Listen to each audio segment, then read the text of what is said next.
Welcome to Mumbai Tamil kitchen. இது உங்கள் உமா. அடி முதல் நுனி வர எல்லா பாகமும் ரொம்ப யூஸ்ஃபுல்லாக இருக்கிற நம் தமிழகத்தின் மாநில மரம் பனைமரம்.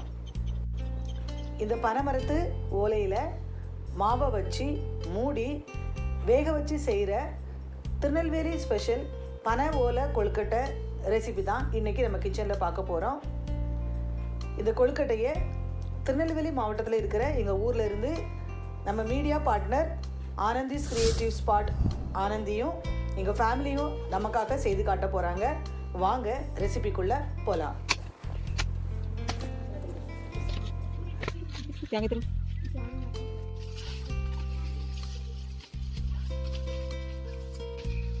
அதில் போடுவேன்.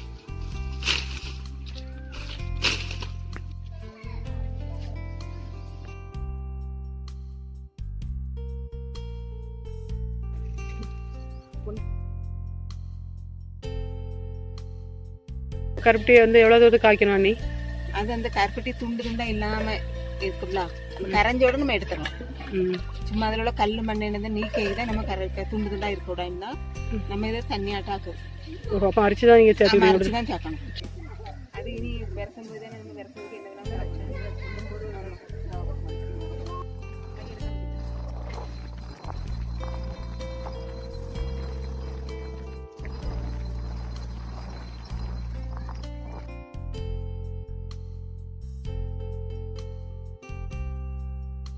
திருவேரை புடைச்சி இந்த சொலவில் வச்சு புடைக்கிறாங்க. முரம்னு சொல்லுவோம்ல, அது முரம்.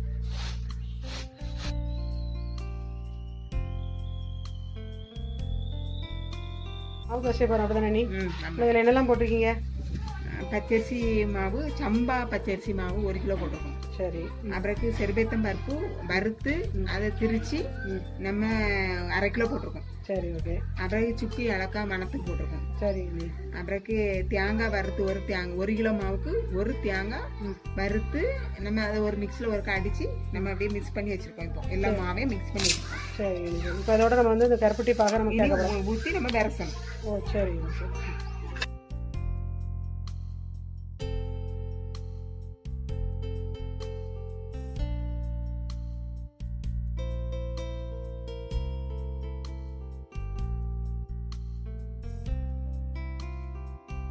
சப்பாத்தி மாவு பிசைஞ்ச அளவுக்கு நீங்கள் பிசைஞ்சு அந்த தண்ணி கரெக்டாக பார்த்து நம்மளுக்கு வந்து இப்படி தண்ணி கொஞ்சம் லூஸாக இருக்காது, மாதிரி மாவு கொஞ்சம் லூஸாக இருக்கணும், திக்னஸாக இருக்கக்கூடாது.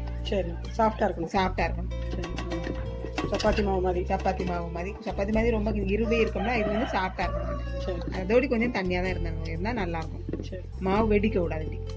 சரி. ஓலையில் ஒரு பனை வாழையில் ஒரு கீத்துல எப்படி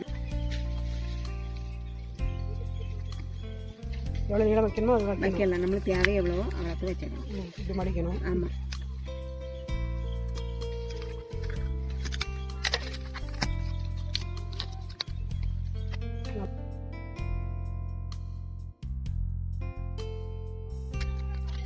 எனக்கு இதெல்லாம் முதல்ல தெரியவே செய்யும். அப்புறம் உங்கள் அண்ணன் செய்யறது அண்ணனும் சொல்லிட்டாங்க. ஆமாம். கொழுக்கட்டை அவிக்கிறதுனால அது இருந்தால் தான் வைப்பேன். இல்லைன்னா நான் பூசி நிலையில தான் வைப்பேன். இதெல்லாம் எப்படி எனக்கு வைக்க தெரியாது.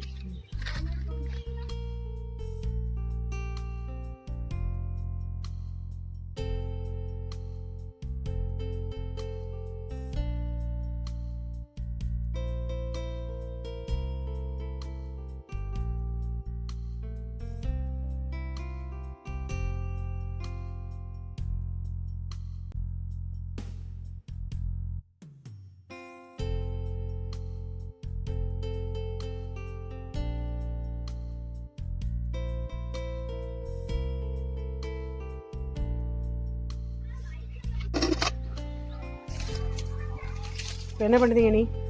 இப்போ நம்ம இந்த ஆவியில் அவிக்கிறதுக்கு நம்ம இட்லி பாத்திரத்தில் அவிக்கலாம். அப்போ இந்த கொழுக்கட்டை நிற்கணும்ல அவங்களுக்கு. ஆமாம். இந்த பழம் ஓலையை கீழே அவ்வளோத்தையும் அழுத்தி வைக்கணும். இந்த கொழுக்கட்டையை நம்ம இதில் வச்சு தான் அவிக்க போகிறோம். ஓ, குக்கரில் வச்சு அவிக்காமல்? குக்கரில் வச்சு அவிக்கல, இட்லி பாத்திரத்தில் வச்சு நம்ம அவிக்கலாம். இந்த இதை இப்படி பறச்சு வைக்கணும். ஏன் இப்படி வச்சா? இப்படி வச்சா இதில் உள்ள ஆவியாக வந்து அந்த கொழுக்கட்டை கிடைக்கும்ல. ஓ, சரி சரி. இந்த ஓலையில் உள்ள சத்தம் வந்து அந்த கொழுக்கட்டையில ஆகும். சரி, அப்போ மனமாக இருக்கும். மனம் அதிகமாக இருக்கும். பனை ஓலையிலேயே பனை ஓலை பனை குழம்பு ஓலையிலே வச்சு பனை ஓலையிலேயே நம்ம இருந்தது வந்து மனம் அதிகமாக இருக்கும். இதுக்கு ஒரு 4 கிளாஸ், 1 கிளாஸ் ஊற்றிருக்கோம். இது 2வது கிளாஸ். ஒரு சொம்பு தண்ணி இப்போ சரியா இருக்கும். ஒரு சொம்பு தண்ணி அவ்வளோ போதுமா? ஆமாம், அவ்வளோ போதும். ஆவியில் தான் நம்ம வைக்க போகிறோம். அந்த ஆவியில் தான் அவிக்கும். நம்ம இட்லி பாத்திரத்தில் அவிக்கும். மற்றபடி இது வந்து நேச்சுரலாக பல கலைகாலத்தில் இப்படி தான் அவிப்பாங்க. மொத்தமாக அவ்வளோத்தையும் வச்சிடலாம். ஆமாம், மொத்தமாக அவ்வளோத்தையும் இவ்வளோ பாத்திரம் எவ்வளோ பெருசாக இருக்கோ அதுக்கு தான் வச்சிடலாம். 2-3 வைக்கணும். சரி சரி சரி. கொஞ்சம் கொஞ்சமாக வைக்க வேண்டாம், மொத்தமாக வச்சிடலாம். மொத்தமே வச்சிடலாம்.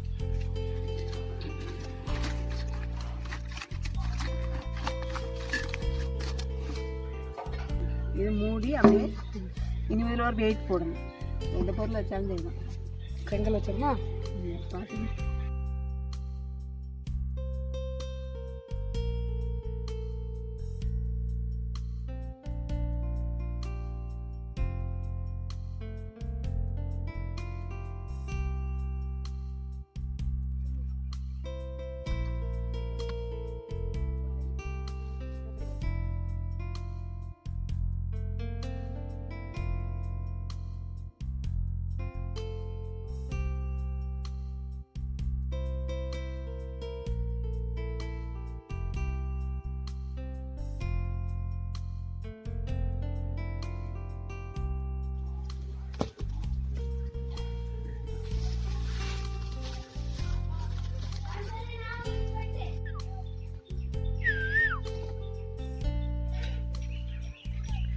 ஆவி வெளியேறாத அளவுக்கு மேலே கல் வச்சு வெயிட் போட்டு வச்சு எடுத்துருக்கோம். ஆனால் இப்போ ஆவி லேசாக வர ஆரம்பிக்குது. மணக்கவும் செய்யுது. நல்லா பனை மட்டை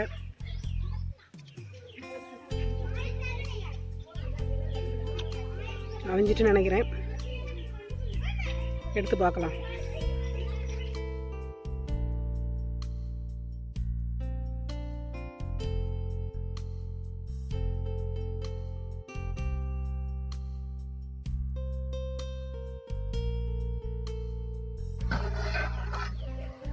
வாவ், நல்ல மனம். பிறந்த உடனே நல்ல மனம் வருது.